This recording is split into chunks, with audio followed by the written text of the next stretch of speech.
कि हम तो पहले से श्रेष्ठ थे। हाँ, जैसे एक बार राजेंद्र दास जी महाराज के मैं चित्रण बताना चाहूँगा आपको। उन्होंने कपड़े धुले और ऐसे गलती से नाखून का ऐसे जल छिड़क दिया। हाँ, तो एक बार तो उन्होंने समझाया, फिर उन्होंने बताया दृष्टांत में कि अगली बार महाराज जी ने समझाया नहीं, सीधे पंच तत्वों 5 उंगलियों का उपयोग करके उन्होंने समझाया। और उसके बाद मैंने आज तक अपने से छोटों पर भी नाखून का जल नहीं छिड़का। तो ये उन्होंने प्रसंग बताया था, तो फिर मुझे ऐसा लगा कि मैं आपसे पूछूं। नहीं, मुझे भी स्मरण आ रहा है जी एक कथा में उन्होंने बात कही है, जी क्योंकि वो इन चीज़ों पे बहुत ध्यान देते हैं। जी राजेंद्र दास जी महाराज जी सनातनी हैं और बहुत विद्वान हैं, सदाचारी, इन चीज़ों पर बहुत ध्यान देते हैं, कट्टरता की हद तक ध्यान देते हैं। जी। वो तो क्षमा चाहते हैं। हमको इस स्थिति में देख लेंगे तो ब्राह्मण नहीं कहेंगे, क्योंकि हमने नहीं, पैंट पहन रखा है।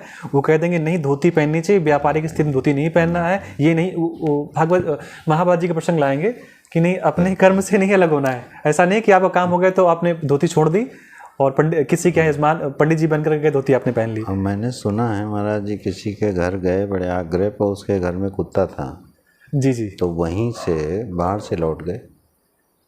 ठीक है जी और इतना डांटा है, और ये बात सत्य है, क्योंकि महाभारत में ये कहा गया है जिसके घर में कुत्ता पलता है, जी पितृ लोग उसके यहाँ का अन्न ग्रहण नहीं करते श्राद्ध में।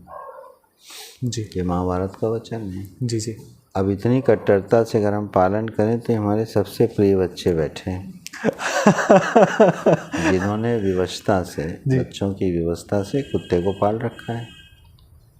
अब बताओ मैं क्या करूं? उस वचन के लिए इनका घर छोड़ दूं? फिर तो शिष्य कम हो जाएंगे। बात शिष्य कम होने की नहीं है, बात यह कि इनका भी नुकसान होगा। ठीक है, मैं धीरे धीरे समझा ले जाऊंगा, इनको भी, इनके बच्चों को भी। आज नहीं 10 साल बाद समझा ले जाऊंगा, उसके दोष दिखाने दूंगा। ठीक है, और धीरे धीरे बात समझ में आ जाएगी।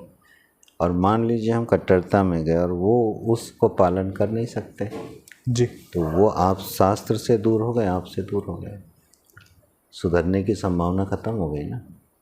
इस मामले में इस कथन में हमको भरत जी का चित्रण महाराज जी के माध्यम से मैं सुना रहा हूँ आपको। उन्होंने कहा भरत जी का तो एक ही जन्म बिगड़ा, हाँ, लेकिन वो जो हिरण था उसका जन्म सुधर गया। उनको 2 जन्म और लेने पड़े, लेकिन जो हिरण था वो अंत में उनकी शरण पे आया, शिष्य बन गया, अपने साथ उनकी भी नौका पार हुई। शायद मुझे लग रहा है इसी बात का आप जवाब दे रहे थे। मैं सिर्फ बता रहा हूँ शास्त्र की व्यापक दृष्टि। मैं, बहुत बड़े आचार्य लोग हैं, मेरी कोई हैसियत नहीं है कि मैं किसी का विरोध करूं, लेकिन जो शास्त्र का बल है, जो बात है, वो मैं कह रहा हूँ। ठीक है, फाइनल एक दृष्टांत आप और सुन लीजिए, याद आ गया जी 2 बड़े महापुरुष हुए, परम पूज्य अखंडानंद सरस्वती जी महाराज वृंदावन के, इस सदी के सबसे बड़े विद्वान जी और करपात्री जी महाराज धर्म सम्राट। जी जी 2 विभूतियाँ हैं कि नहीं इस देश की। एक युवक युवती उनके पास गए, करपात्री जी महाराज के पास। वो धार्मिक परिवार के बच्चे थे, तो विवाह से पहले उन्होंने घूमना फिरना शुरू कर दिया था। तो करपात्री जी के पास गए, उन्होंने कहा हम लोग विवाह से पहले भ्रमण कर रहे, घूम रहे, अंतरंग हैं, हमको लग रहा है ये नहीं करना चाहिए था। बच्चों ने अपनी तरफ से कहा? अपनी तरफ से कहा, वो संस्कारी परिवार था। जी, तो किसका हमें प्रायश्चित बता दीजिए। स्वयं से जाकर के स्वयं से बच्चों इतनी ने बड़ी कहा। गलती कैसे स्वीकार कर ली?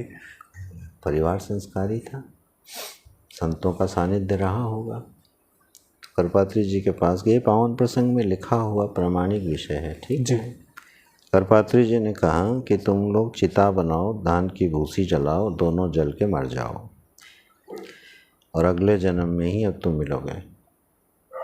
यही तुम्हारा प्रायश्चित है। कठिन शास्त्र प्रायश्चित यही है।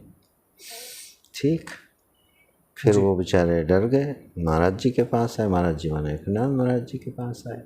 जी तो बहुत ज़ोर से हंसे, बोले बांके बिहारी के मंदिर चले जाओ, पुष्प चढ़ाए आओ, प्रसाद चढ़ाए आओ, जी, और अब शादी के बाद ही मिलना। इन्होंने उपाय बता दिया। अब आप सोचिए, 2 विभूतियाँ हैं, और मैं कोई मनमानी बात नहीं बोल रहा हूँ, उन्हीं के लिखे प्रसंग को बोल रहा हूँ। अब आप करपात्री जी को गलत ठहराओगे कि महाराज जी को गलत ठहराओगे? किसको गलत ठहराओगे? यहाँ तो प्रश्न का जवाब ही नहीं दे सकते हम तो, नहीं कुछ दे सकते। कहने की स्थिति पे नहीं है। उससे हमको ये लगा कि किसी भी तरह से जीव का कल्याण हो, यह दृष्टि रहती है भगवान की, शास्त्र की, गुरुओं की। अतिशयता में कहीं वो मुख्य बात न छूट जाए और अति उदारता में कहीं नुकसान न हो जाए। इन दोनों के मध्य में एक सम्यक मार्ग होना चाहिए। इसलिए श्रेष्ठ यही है कि हर व्यक्ति के जीवन में एक उसके पास आचार्य या गुरु होना चाहिए, सबके पास, सभी के पास। ठीक है महाराज जी। क्योंकि शास्त्रों की उलझन तो कोई जल्दी सुलझा नहीं सकता, जी तो कम से कम जो उसके गुरु बता दें मान लें। इस तरह से जीवन यापन होना चाहिए।